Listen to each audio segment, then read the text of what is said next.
Mesdames et messieurs, merci de votre fidélité à Zik TV, votre télé de proximité. Nous sommes le lundi 28 mars 2022. Zik TV, suivi partout en Verte Casamance, dans la Verte Casamance et dans la sous-région. Dans un instant, le titre de la grande édition du soir.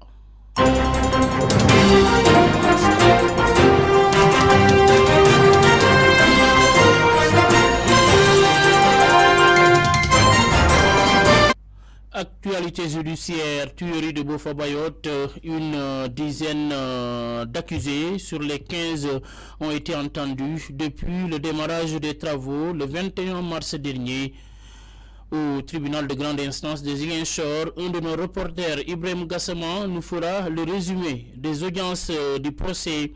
Ce sera en début de journal, vous l'entendrez largement. Politique, la non-présentation d'un candidat lors des locales 2022 par le parti de Maître Abdoulaye Wade à l'assaut de la mairie de Ziguinchor irrite les libéraux de la capitale du Sud. Lors d'une rencontre avec la presse régionale, ils ont pointé du doigt certains de leurs hauts responsables.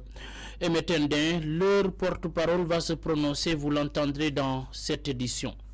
Éducation, les anciens élèves du CMT Amical Cabral ont doté leur ancienne école de matériel didactique. La cérémonie a eu lieu ce week-end, nous dira notre reporter Abbas Seidi. Qualification mondiale 2022, le Sénégal reçoit demain mardi les pharaons d'Égypte après leur défaite 1-0. C'était bien sûr le vendredi dernier au stade international du Caire. L'actualité internationale sera au menu de cette édition. Bonsoir et bienvenue.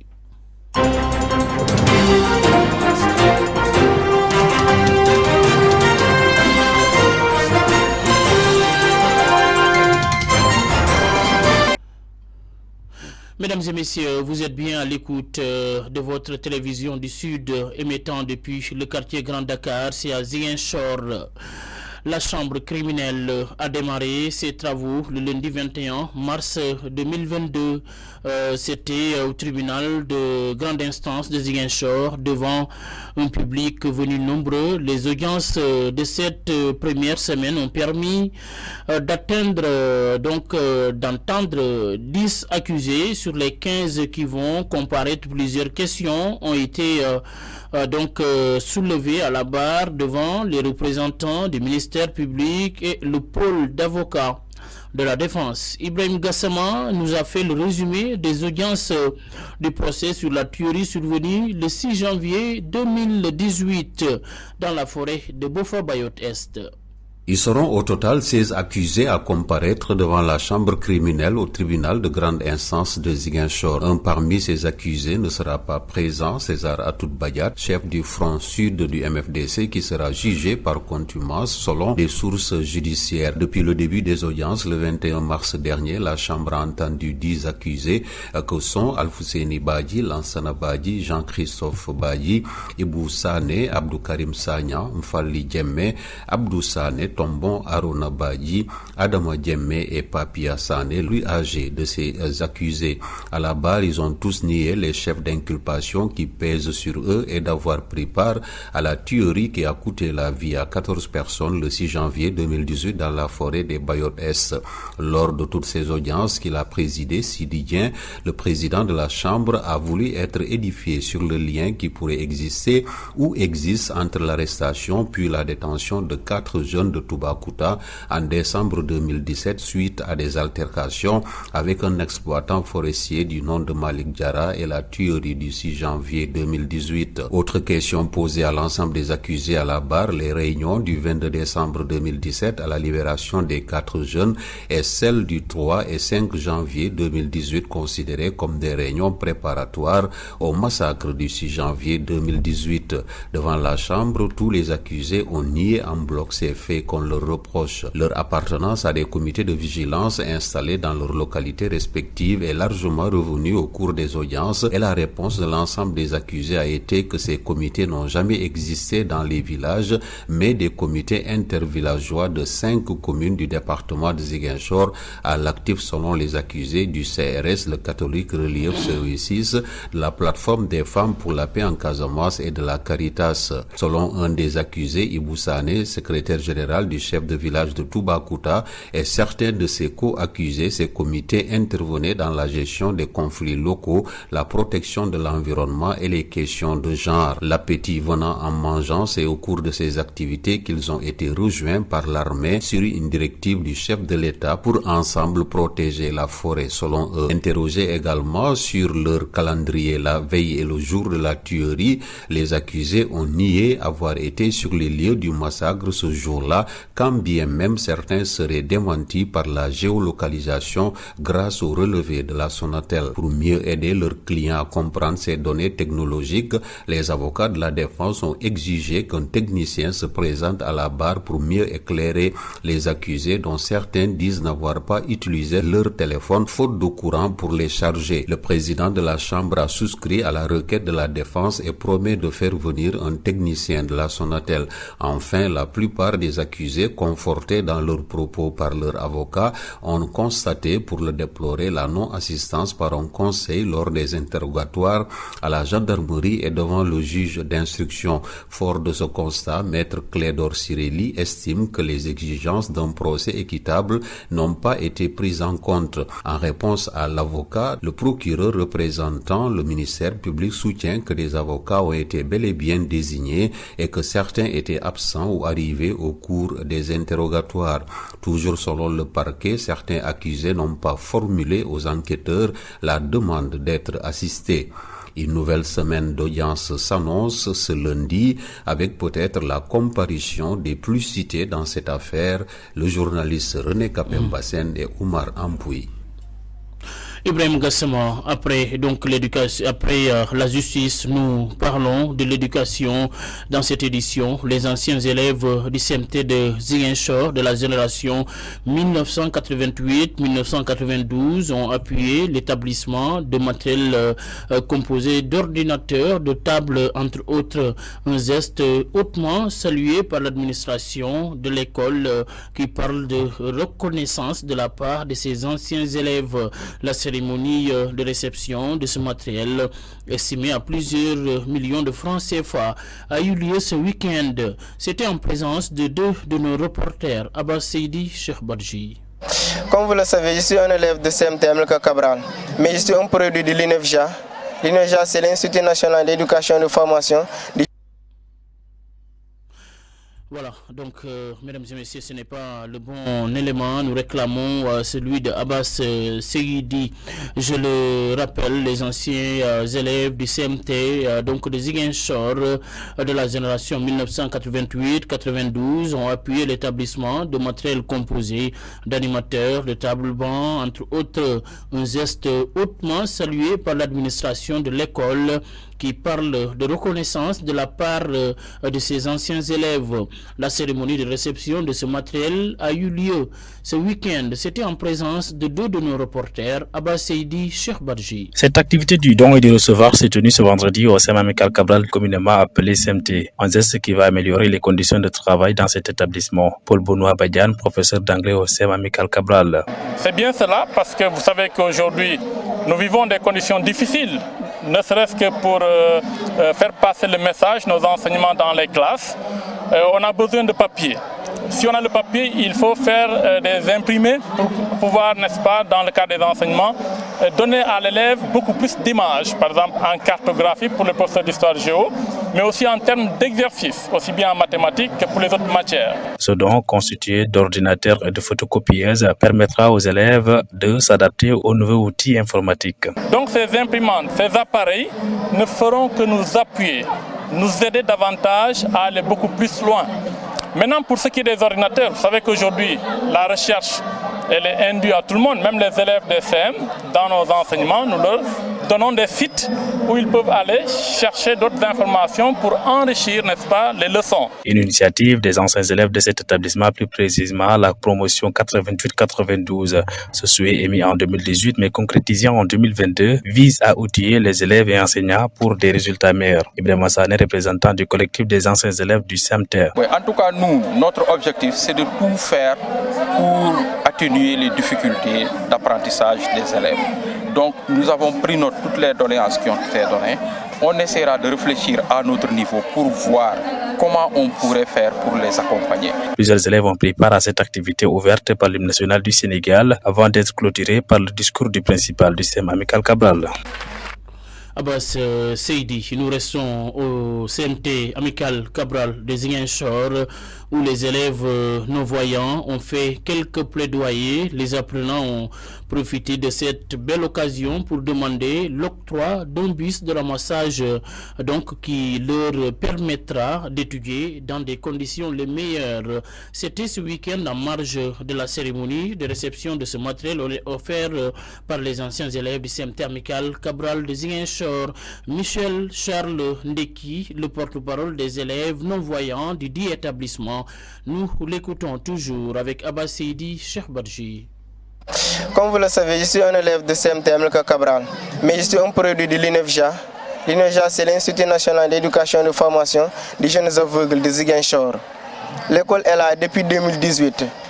On cherche des enfants partout à Ziguinchor et dans les villages environnants. Notre seul problème est qu'on n'a pas de bus de ramassage.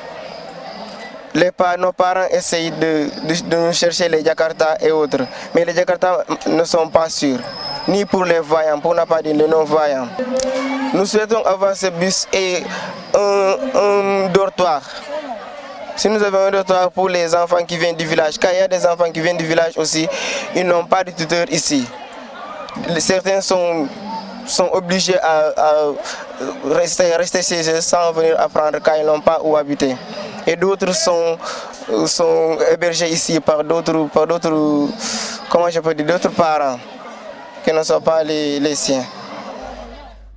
Après la justice, l'éducation, nous parlons de politique, cette fois-ci à Ziguinchor, la non-présentation, je le disais en titre, d'une liste à l'assaut de la mairie de Ziguinchor lors des derniers locales n'est pas du goût des libéraux de la capitale du Sud. Ils accusent certains de leurs hauts responsables d'être à l'origine de tous ces manquements qui, selon eux, fragilisent cette formation historique politique. Lors d'une rencontre avec la presse régionale ce week-end, c'était hier dimanche. Ces derniers ont exprimé leur colère. Nous écoutons Aimé Tendin. Il est responsable politique du Parti démocratique sénégalais à Ziguinchor. Sur toute l'étendue de la région de Ziguinchor, le parti est devenu l'ombre de lui-même. Le parti est inexistant. Le parti est en lambeaux, avec des dissidences à tous les niveaux. Cette situation a un nom, une mauvaise gestion du parti dans la diversité de ses éléments constitutifs. Il nous apparaissait donc très important de le mentionner afin que nul n'en ignore. Ces élections territoriales ont été un camouflet, je dirais même une honte, une insulte, une belle gifle sur la joue droite du parti qui ne tendra pas la gauche pour se faire encore gifler. En effet, comment expliquer qu'un parti de la trempe du PDS, de son importance, de son histoire dans l'ancrage de ce pays, de valeurs démocratiques ici au Sénégal, avec surtout tout ce que notre parti a réalisé dans ce pays, en seulement 12 ans de pouvoir, que pour des choix qu'on ne peut plus expliquer, qu'une liste n'ait pas été présentée pour briguer la mairie de Ziguinchor. Les militants se sont sentis humiliés. C'est aujourd'hui la colère des militants et des sympathisants du parti à Ziguinchor. On se demanderait même qu'est-ce qui est arrivé au PDS. Oui, le PDS se meurt lentement, comme si on lui souhaiterait une belle mort. Cela n'est pas acceptable. Les militants disent non à cette mort programmée, volontairement. Les militants veulent un PDS debout, un PDS digne, un PDS qui doit apporter sa contribution à la construction de Ziguinchor. Et maintenant, à l'instant du Parti démocratique sénégalais, le tour du monde, vous l'avez compris, à l'issue de son sommet vendredi, la CEDEAO, la Communauté économique des États de l'Afrique de l'Ouest, a lancé un ultimatum 2 mois aux militaires en Guinée pour un calendrier clair de la transition. La junte est ainsi sommée de présenter le calendrier au plus tard le 25 avril. Et du côté de Conakry, on affirme que cela n'engage que ceux qui ont parlé. Le procureur Hissène Salah Arabi et les juges d'instruction Galia Dago Assabala, nous sommes au Tchad, ont été molestés vers 6h30 du matin. C'était hier, dimanche 27 mars 2022, par des soldats se présentant comme appartenant à la commission de désarmement. Une agression qui a eu lieu alors que 2 syndicats de magistrats sont en grève sèche et illimitée pour exiger davantage de sécurité après justement l'agression d'un confrère. Clips officiels, nous sommes en France, affichage réglementé, stricte égalité dans les médias. C'est une toute autre campagne qui a démarré ce lundi en France. La campagne officielle, à 15 jours seulement du premier tour de la présidentielle, télévision et médias et radio comme la RFI, Radio France Internationale, doivent désormais offrir l'exact même temps de parole et d'antenne aux 12 candidats en liste, quel que soit leur poids électoral. Un casse-tête pour les médias, une aubaine pour les candidats les plus en retrait dans les sondages. Dans un instant, l'actualité des sports.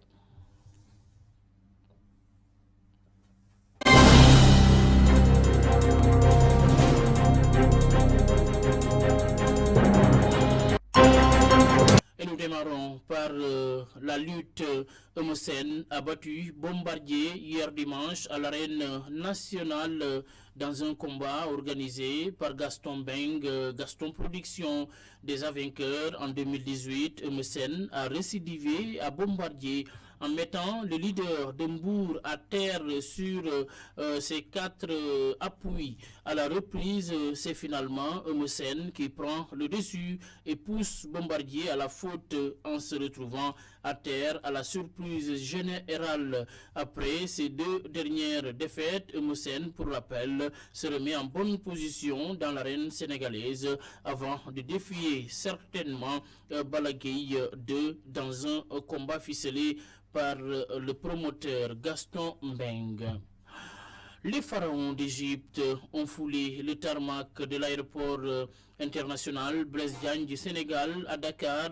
C'était hier à 22h, hier dimanche, en provenance du Caire, où ils ont battu les Lions du Sénégal vendredi dernier par 1-0, inscrit par Mohamed Salah. Logés au Radisson Blu de Dakar, les Égyptiens vont affronter les Sénégalais. Ce sera demain mardi au stade Maître Abdoulaye Wade pour la manche retour. Le match est prévu, pour rappel, à 17h, temps universel.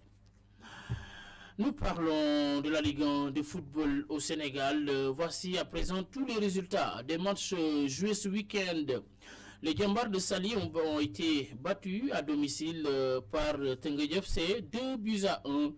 Dans l'autre rencontre, à Ziguinchor, le Casa Sport s'est emparé de la victoire en battant largement Mbour Petite Côte 3-1. Le même score entre la Génération Foot et Snaps Excellence. Dans l'autre rencontre, l'AS Douane à domicile a pris le dessus devant Guédiawaye Football Club 1-0.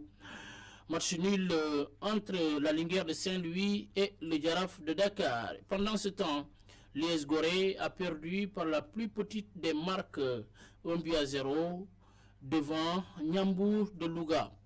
Et puis sachez que l'AS Pikine a été battu dans son propre stade à Alassane Djigo par Dakar Sacré-Cœur.